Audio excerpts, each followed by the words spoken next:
하나님의 말씀은 사도행전 19장 1절부터 20절까지의 말씀을 교독을 합니다. 신약성경 220페이지에 있습니다. 신약성경 220페이지에 있는 사도행전 19장 1절로부터 20절까지의 말씀을 교독을 합니다. 1절의 말씀을 제가 먼저 봉독해 올립니다.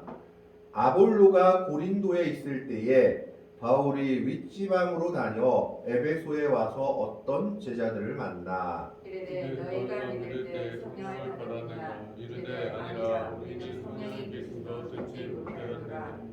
바울이 이르되 그러면 너희가 무슨 세례를 받았느냐 대답하되 요한의 세례니라. 바울이 이르되 요한이 회개의 세례를 받으며 너희에게 말하되 내 뒤에 오시는 이를 믿으라 하였더니 이는 곧 예수라 하였네. 그들이 듣고 주 예수의 이름으로 세례를 받으니 바울이 그들에게 안수하며 성령이 그들에게 임하심으로 강함도 하고 예언도 하니 모두 12사람쯤 되니라. 바울이 회당에 들어가 석 달 동안 담대히 하나님 나라에 관하여 방문하며 권면하되 어떤 사람들은 마음이 굳어 순종하지 않고 무리 앞에서 이 도를 비방하거늘 바울이 그들을 떠나 제자들을 따로 세우고 두라노 서원에서 날마다 강론하니라. 주일 동안 이같이 하니 아시아에 사는 자는 유대인이나 헬라인이나 다 주의 말씀을 듣더라. 하나님이 바울의 손으로 놀라운 능력을 행하게 하시니 심지어 사람들이 바울의 몸에서 손수건이나 앞치마를 가져다가 병든 사람에게 얹으며 그 병이 떠났고 아프던 나더라. 이에 돌아다니며 마수라는 어떤 유대인들이 시험 삼아 악귀 들린 자들에게 주 예수의 이름을 불러 말하되 내가 바울이 전파하는 예수를 의지하여 너희에게 명하노라 하더라. 유대의 한 제사장 스게어 일부가래도 이 일을 행하더니 악귀가 대답하여 이르되 내가 예수도 알고 바울도 알거니와 너희는 누구냐 하며 악기 들린 사람이 그들에게 뛰어올라 눌러 이기니 그들이 상하여 벗은 몸으로 그 집에서 도망하는지라. 에베소에 사는 유대인과 헬라인들이 다 이 일을 알고 두려워하며 주 예수의 이름을 높이고 믿은 사람들이 많이 와서 자복하여 행한 일을 알리며 9절의 말씀을 같이 읽겠습니다. 또 마술을 행하던 많은 사람이 그 책을 모아 가지고 와서 모든 사람 앞에서 불사르니 그 책값을 계산한즉 은 5만이나 되더라. 이와 같이 주의 말씀이 힘이 있어 흥왕하여 세력을 얻으리라. 아멘. 오늘 본문 말씀은 논란이 많은 구절 중에 하나입니다. 세례라는 것, 물 세례와 성령 세례는 다른 것이냐?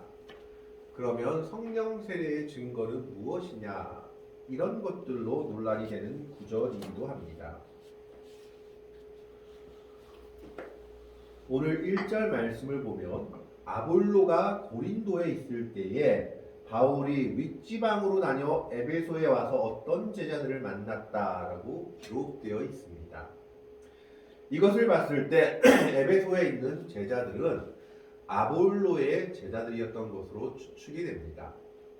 이 아볼로는 구약 성경에 능통한 사람으로 구약 성경의 예언들을 가지고 예수가 메시아다라고 주장해서 유대인들을 굴복시킨 사람이었습니다. 아마 그러므로 말미암아 이 아볼로의 제자들이었던 에베소의 이 제자들은 구약 성경적인 명과 이 구약 성경에서 얘기했던 메시아가 예수라는 것까지는 이해를 했던 것으로 보입니다.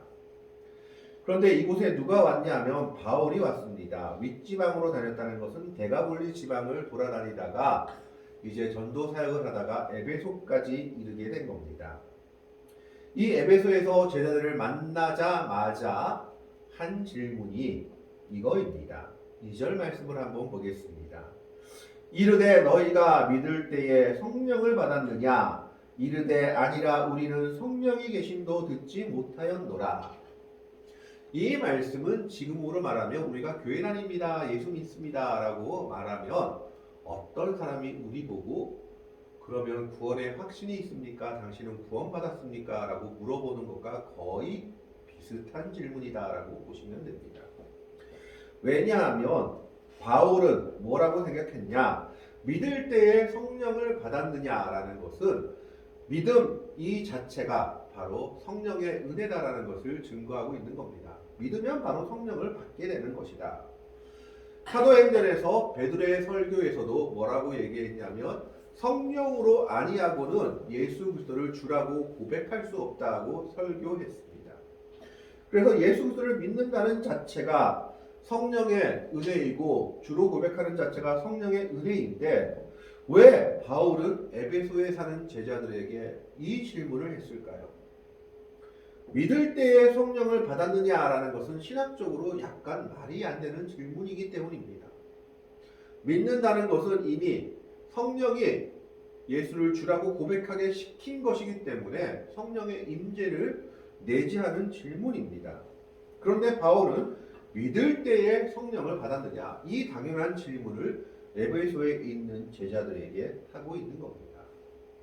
아마 바울의 눈으로 봤을 때 정확히 뭔지는 모르겠지만 에베소에 있는 이 제자들의 믿음이 뭔가 달랐던 모양입니다. 그 다른 모양이 무엇인지는 후에 한 번 더 생각해 보기로 하겠습니다. 그가 생각하기에는 이 사람들의 믿음이 있는 것 같지만 성령과 함께 동행하는 믿음은 아닌 것 같이 바울의 눈에 보였기 때문에 믿을 때에 성령을 받았느냐라는 당연한 질문을 하고 있는 겁니다. 이때 보통의 믿음이라면 우리는 믿음으로 성령을 영접했습니다 라고 대답해야 합니다. 그런데 이들의 대답은 무엇입니까? 이르되 아니다. 우리는 성령이 계심도 듣지 못하였노라. 성령에 대해서 듣지도 못했다라는 겁니다. 이 말 자체도 사실은 이해가 되지 않은 말입니다. 왜냐하면 성령이 구약에서는 제대로 표현이 되지 않는 것 같지만 하나님의 신, 성신으로 자주 나오고 있는 표현 중에 하나이기 때문입니다. 그런데 그들은 성령에 대해서는 전혀 알지도 못하고 그냥 구약적인 예수의 이름에 대해서만 들었던 것으로 보여집니다. 그러자 바울이 다시 한번 묻습니다. 3절에 바울이 이르되 그러면 너희가 무슨 세례를 받았느냐? 대답하되 요한의 세례니라. 세례 요한이 받은 세례, 물 세례를 의미합니다. 이 물 세례만 받았다라는 겁니다. 여기서 우리는 또 한 가지 의문이 드는 게 있죠. 아니 세례도 종류가 있나? 도대체 바울은 왜 무슨 세례를 받았느냐고 물어보고 있는 것일까? 당연히 세례라면 물 뿌리는 세례를 말하는 것이 아닐까 하는 의문입니다. 그런데 에베소에 있는 제자들은 요한의 세례다. 요한의 세례는 어떤 세례느냐? 4절에 이렇게 얘기합니다. 4절을 한번 보시기 바랍니다. 바울이 이르되 요한이 회개의 세례를 베풀며 백성에게 말하되 내 뒤에 오시는 이를 이르라 하였으니 이는 곧 예수라 하거늘 요한의 세례는 자기의 죄를 자복하고 그동안 우리가 하나님의 뜻대로 살지 못했다라고 고백하는 회개의 세례가 요한의 세례다라고 바울이 이야기하고 있는 겁니다. 그러면 그 뒤에 오는 예수가 주시는 세례는 무엇입니까? 우리가 성경에서 말하고 있죠. 불과 성령으로 너에게 세례를 주시리라고 세례 요한이 고백하는 것처럼 예수의 이름으로 받는 세례는 불과 성령으로 나타내는 세례다라는 것을 말하고 있는 겁니다. 물 세례가 요한이 말하는 회개의 세례의 증거라면 예수를 믿는 증거로 나타내는 세례는 불과 성령으로 오시는 세례인데 너희가 아직 그 세례는 받지 못했구나라는 겁니다. 그렇다면 도대체 그 세례는 어떤 모습으로 나타나느냐라는 겁니다. 그래서 바울의 말을 들은 사람들이 다시 세례를 받게 됩니다.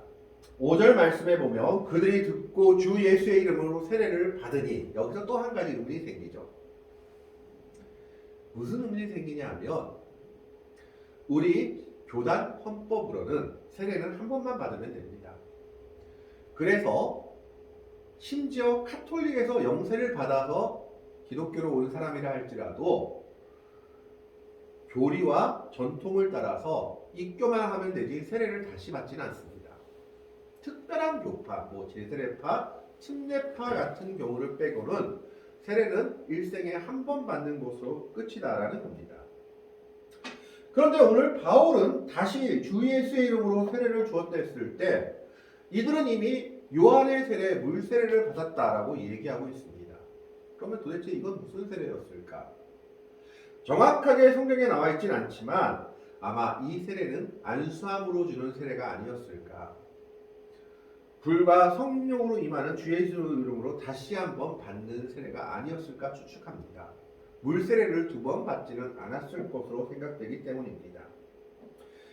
그것을 증명하고 있는 것이 6절의 말씀입니다. 6절의 말씀에 보면 바울이 그들에게 안수함에 성령이 그들에게 임하심으로 방언도 하고 예언도 하니, 이제 여기서 우리가 논란의 구절이 나오는 겁니다. 이 구절을 가지고 오순절 교파라든가 또 순복음에서는 이렇게 주장합니다. 성령 세례는 방언과 예언이 증거로 나타난다라고 주장합니다. 또 신학자들도 그렇게 주장하는 분들도 있습니다. 그러면서 이 에베소에서 방언과 예언이 터진 것을 작은 오순절이다라고 부릅니다.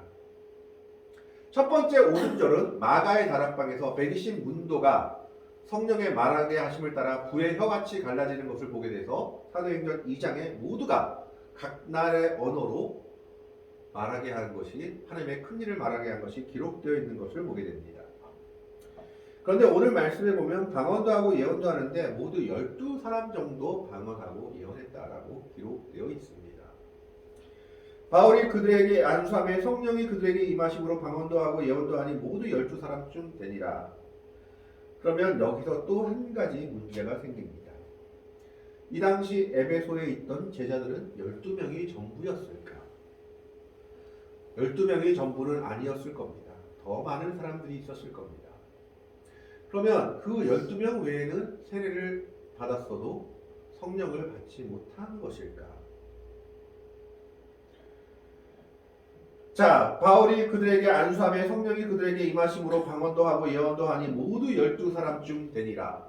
12명이 방언도 하고 예언도 해서 성령 세례의 증거를 보여주었습니다. 방언과 예언이 성령 세례의 증거가 아니라는 것이 아니라 방언과 예언만이 성령 세례의 증거라고 보기에는 어려운 점들이 있다라는 것을 성경은 분명히 나타내고 있습니다. 그런데 만약 방언과 예언만이 성령 세례의 증거라면 12사람 정도 되는 사람만이 방언과 예언을 했다고 하면 더 많은 사람들이 방언과 예언을 하도록 은사운동을 펼쳐야 합니다. 그런데 바울의 그 다음 행보는 전혀 다른 행보를 이어가고 있습니다.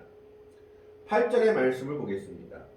바울이 회당에 들어가 3달 동안 담대히 하나님 나라에 관하여 강론하며 권면하되, 한마디로 말하면 설교했다라는 겁니다. 하나님의 나라에, 복음에 관해서, 예수에 관해서, 이제 올 하나님의 나라에 관해서 이야기했습니다. 성경 공부한 겁니다. 이제 바울은 요한의 세례만 받은 사람들에게 성령이 있다는 것을 이 에베소 제자들에게 보여주고 나서 다시 어디로 돌아옵니까? 하나님의 나라로 돌아옵니다. 성령으로 돌아오고 다시 하나님의 나라로 돌아오고 예수로 돌아오는 겁니다. 너희가 예수에 대해서 다시 알아야 되고 하나님의 나라에 대해서 다시 알아야 된다라는 겁니다. 여기서 우리는 두 가지를 생각할 수 있습니다. 성령의 감동과 은혜가 없는 성경 공부는 죽을 수밖에 없다라는 겁니다. 바울을 만나기 전에 아볼로의 제자들은 성경에 대해서는 알았을지 몰라도 성령의 감동과 은혜를 따라 살아가는 신앙생활을 하지 못했던 것으로 보입니다. 그래서 그들이 지식적으로 아는 성경과 신앙생활을 했지만 체험적인 성령의 은혜에 대해서 몰랐던 것으로 보였던 겁니다. 그래서 바울은 그들을 만나자마자 질문한 게, 믿을 때에 성령을 받았느냐? 너희가 지금 예수에 대해서 알고 구약의 메시아가 예수라는 것까지는 아는 것 같은데 성령의 인도를 따라 살아가고 성령의 감동을 따라 살아가고 정말 하나님의 말씀을 성령의 은혜를 따라 바라보고 있느냐를 질문한 것으로 보여지는 겁니다. 두 번째는 뭡니까? 성령의 은사와 은혜만 있는 것 또한 위험하다라는 겁니다. 그것은 잘못된 길로 나아갈 수 있다라는 겁니다. 바울이 그들에게 안수함에 성령이 임하셨으므로 12사람 중 방언과 예언을 했습니다. 근데 바울은 거기서 더 많은 사람이 방언과 예언을 한 것이 아니라 성령이 있다는 것을, 성령의 체험적인 역사가 있다는 것을 그들에게 보여주고 나서 바로 다시 성경 공부, 다시 바로 성령으로 돌아갑니다. 하나님의 나라에 대해서 너희가 알아야 된다. 예수님, 다시 오실 예수님에 대해서 알아야 된다라는 겁니다. 그래서 석 달 동안이나 그 이야기를 하고 있습니다. 다시 성경으로 돌아오는 겁니다. 그래서 성령에 대해서 안다라는 것은 지적으로만 아는 것이 아니라 성령의 감동과 은혜를 따라 살아가는 신앙생활과 함께 나아가야 된다라는 것을 말하고 있고, 성령의 은사와 감동도, 은혜도 하나님의 말씀과 함께 나아가야 한다라는 겁니다. 어느 것 하나 없이 한쪽만 나가는 것은 잘못될 수 있다라는 겁니다. 성경만 아는 사람들은 바울에게 이런 질문을 받습니다. 너희가 믿을 때에 성령을 받았느냐? 성령의 체험만 강조하다 보면 진정한 하나님의 나라가, 하나님의 뜻이, 예수 그리스도의 삶이 무엇인지 모르고 은사만 추구하는 잘못된 신앙이 될 수 있다라는 것을 보여줍니다. 이제 이 하나님의 나라에 관하여 강론하며 권면했을 때에 사람들의 반응이 두루 나뉩니다. 9절 말씀 보겠습니다. 어떤 사람들은 마음이 굳어 순종하지 않고 무리 앞에서 이 도를 비방하거늘, 도라고 얘기하죠. 길이다라는 겁니다. 예수를 믿는 것은 길인 겁니다. 예수를 따라 사는 길이 예수를 믿는 삶이다라는 것을 말하고 있죠. 그런데 어떤 사람들은 이미 하나님 바로의 마음을 강팍하게 할 것처럼 그들의 마음이 강팍해져서 하나님 나라에 관한 것을 절대 받아들이지 않고 심지어 예수 믿는 사람들을 비방하고 예수 믿는 도에 대해서 비방하는 겁니다. 바울은 그들을 어떻게 해보려고 하지 않습니다. 이미 그들의 마음이 닫혀져 있기 때문이죠. 그래서 어떻게 합니까? 바울이 그들을 떠나 제자들을 따로 세우고 두라노스원에서 날마다 강론하니라. 날마다 강론하니라. 바울은 자신의 하나님 나라에 대한 말씀을 받아들이는 제자들을 가지고 서원을 세우고 거기서 학교처럼 2년 동안 하나님의 말씀을 가르칩니다. 그 결과 어떻게 됩니까? 10절의 말씀에 뭡니까? 2해 동안 이같이 하니 아시아에 사는 자는 유대인이나 헬라인이나 다 주의 말씀을 듣더라. 어떤 역사가 일어나는가 하면 바울이 꾸준하게 하나님의 말씀을 전파하니까 믿는 사람이 있는지 안 믿는 사람이 있는지 구분 없이 하나님의 말씀에 대해서 그 아시아에 사는 사람들은 다 듣게 된 겁니다. 이제 그것을 받아들이는 것은 본인들의 결단이었을 뿐입니다. 뿐만 아니라 그 말씀을 강론하는 동안 하나님의 놀라운 역사들이 함께합니다. 10절에 하나님이 바울의 손으로 놀라운 능력을 행하게 하시니 말씀과 역사가 같이 나아가는 것을 보게 됩니다. 12절에 심지어 사람들이 바울의 몸에서 손수건이나 앞치마를 가져다가 병든 사람에게 얹으면 그 병이 떠나고 악기도 나가더라. 말씀은 능력과 함께 나아간다는 것을 보여주고 있습니다. 말씀은 우리가 지식적으로만 생각한다면 이 말씀은 우리에게 아무 힘이 없습니다. 그러나 이 말씀은 2000년 전에 쓰여진 말씀이 아니라 이 말씀이 오늘 그대로 우리에게 임한 것을 믿는다면 그 말씀의 역사가 오늘 이 시대에도 이루어진다라는 겁니다. 바울이 그것을 보여주고 있습니다. 그런데 그 다음에 아주 중요한 얘기들이 하나 나옵니다. 뜻밖의 어떤 사람들의 얘기가 나오느냐? 예수는 믿지 않지만 예수 이름을 주문처럼 사용하고 다니는 사람들의 얘기가 나오고 있습니다. 이게 누구의 모습과 겹쳐지느냐 하면 맨 앞에 에베소에 와서 제자들을 만났을 때 너희가 믿을 때에 성령을 받았느냐? 아니 우린 성령이 있는 거 듣지도 못했다 하는 사람들의 모습과 겹쳐진다라는 겁니다. 아마 저자가 의도적으로 이 일을 겹치게 놓았을 수도 있습니다. 한번 보겠습니다. 이 바울이 놀라운 능력을 행하는 것을 보고 어떤 사람들이 바울을 따라하기 시작합니다. 그들은 전혀 예수를 믿는 사람들이 아니었습니다. 13절의 말씀에 보면 이에 돌아다니며 마술하는 어떤 유대인들이 시험 삼아 악귀 들린 자들에게 주 예수의 이름을 불러 말하되 내가 바울이 전파하는 예수를 의지하여 너희에게 명하노라 하더라. 이게 듣는지 안 듣는지는 모르겠죠. 마수라는 사람이라는 자체가 벌써 유대 신앙에서도 잘못됐습니다. 왜냐하면 유대교에서는 마수를 인정하지 않기 때문이죠. 그런데 마수라는 사람들을 속이는 그런 어떤 사람들이 있었습니다. 그래서 돈 벌어 먹고 사는 사람들이 있었다라는 겁니다. 그런 유대인들이 마술의 한 종류로 예수라는 이름을 사용하기 시작한 겁니다. 전혀 믿지도 않는데 시험 삼아서 악기 들린 자에게 한번 주문처럼 외워본 겁니다. 바울이 전파하는 예수라는 이름이 있는데 그 예수라는 이름 내가 의지해서 명하니까 너도 한번 나가볼래? 그 결과가 어땠는지가 14절 이후에 나와 있습니다. 14절엔 더 놀라운 일이 하나 나오죠. 유대의 한 제사장 스게와의 7 아들도 이 일을 행하더니, 제사장 아들들입니다. 제사장은 하나님을 섬기는 직분인데 그 아들들이 이런 짓을 하고 다니는 겁니다. 유대의 제사장 아들들이 마술을 행하면서 예수라는 이름을 주문처럼 외우고 다니는 겁니다. 이런 일들이 아마 유행처럼 번졌던 것 같습니다. 바울이 예수의 이름으로 놀라운 능력을 행하는 것을 보고 우리도 저 이름을 사용하면 마술이 이루어지지 않을까 하는 기대감을 가졌던 것 같습니다. 그래서 어떤 악기 들린 자에게 가서 바울이 전파하는 예수를 의지하여 명하노니 귀신아 나가라 그러니까 귀신이 뭐라고 얘기합니까? 콧방귀를 뀌죠. 15절 말씀을 봅니다. 악기가 대답하여 이르되 내가 누구도 알고 예수도 알고, 사단이 더 잘합니다. 또 누구도 합니까? 하나님의 종인 바울도 알거니와 너희는 누구냐 하며, 도대체 어디서 불러먹었던 놈이냐라는 것입니다. 그러면서 악기 들린 사람이 그들에게 뛰어올라 눌러 이기니 그들이 상하여 벗은 몸으로 그 집에서 도망하는지라. 이 모습이 결국 앞에 어떤 모습과 같느냐? 성령의 계심도 듣지 못하였노라 라고 말하면서 지식만 가지고 예수를 믿는 그 모습과 닮아 있다라는 겁니다. 성령의 능력과 성령의 은혜를 체험하지 못하고 지식만 가지고 신앙하는 그 신앙은 결코 마귀의 능력을 이길 수 없습니다. 성령의 능력과 하나님에 관한 놀라운 지식이 함께 결합하여 말씀의 능력이 나가야 우리가 온전한 신앙생활을 할 수 있다는 겁니다. 지식만 가지고 신앙생활을 하는 사람들은 오늘 예수의 이름을 주문처럼 행하는 이 마수라는 어떤 유대인들, 그리고 악귀에게 제압당한 스게와의 7 아들의 모습과 같다라는 겁니다. 우리는 말씀도 깊이 알아야 하지만 성령의 체험도 있어야 하고 성령의 능력도 깨닫고 성령의 은혜도 체험해 보아야 합니다. 같이 나아가야 한다는 것을 말하고 있는 겁니다.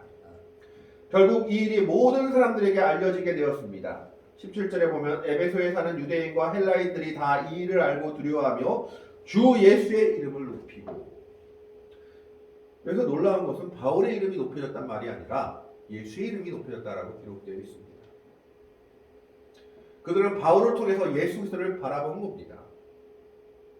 바울을 통해서 예수가 누군지를 확실히 깨닫게 된 겁니다. 그래서 그들은 이 일을 듣자마자 예수의 이름을 높였다라고 얘기합니다. 그러면서 18절에 믿은 사람들이 많이 와서 자복하며 행한 일을 알리며, 이게 무슨 말입니까? 그동안 믿기는 믿었는데 자기 죄는 숨기고 있었고 자기가 행했던 것은 숨겼던 사람들이 예수 이름의 능력, 예수 이름의 권세를 깨닫고 나서 회개하기 시작한 겁니다.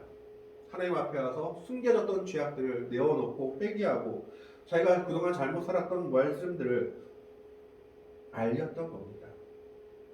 그리고 심지어 어떤 일이 있었느냐? 19절에 또 마술을 행하던 많은 사람이, 교회 다니면서도 마술을 행했던 사람이 있었던 것으로 생각이 됩니다.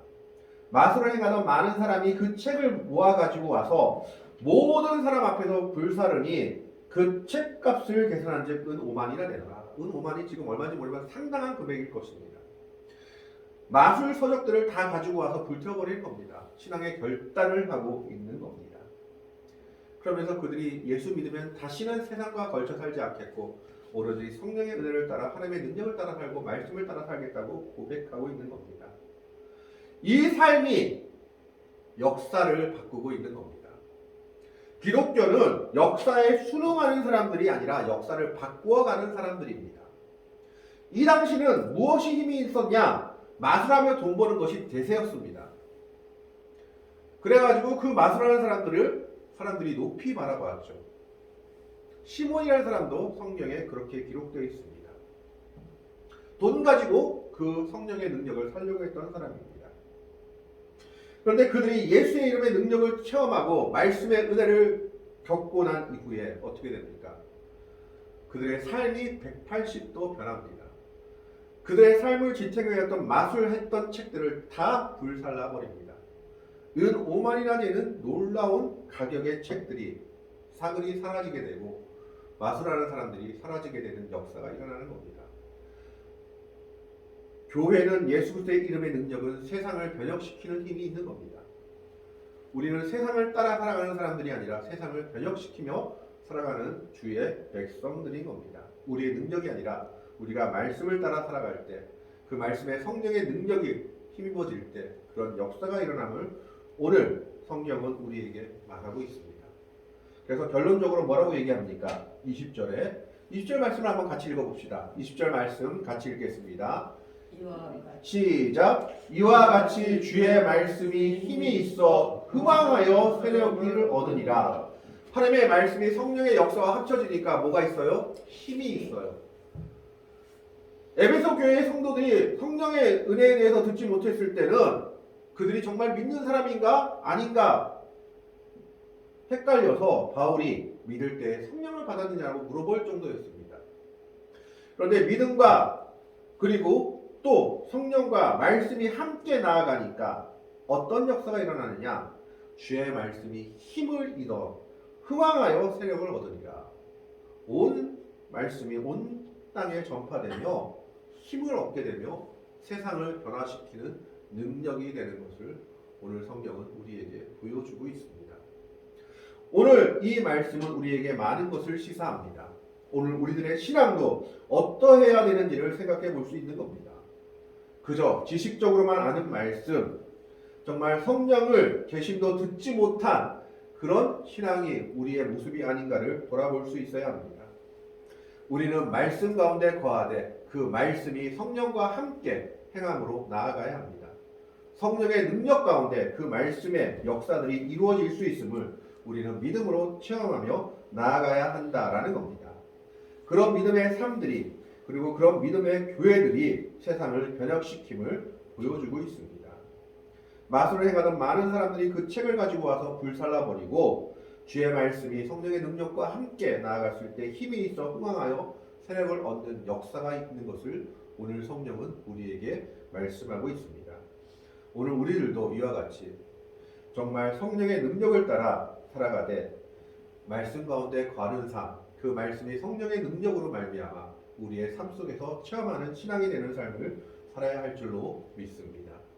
여러분들의 삶이 말씀 가운데 거하되 그 말씀이 성령의 능력과 함께 역사하는 소중하고 아름다운 복된 신앙을 가지고 살아갈 수 있는 귀한 성도들이 되기를, 그런 능력을 체험하며 정말 하나님의 말씀의 능력으로, 성령의 능력으로 세상을 변화시키는 주역들이 되시기를 주님의 이름으로 간절히 축원합니다. 아멘. 기도하겠습니다.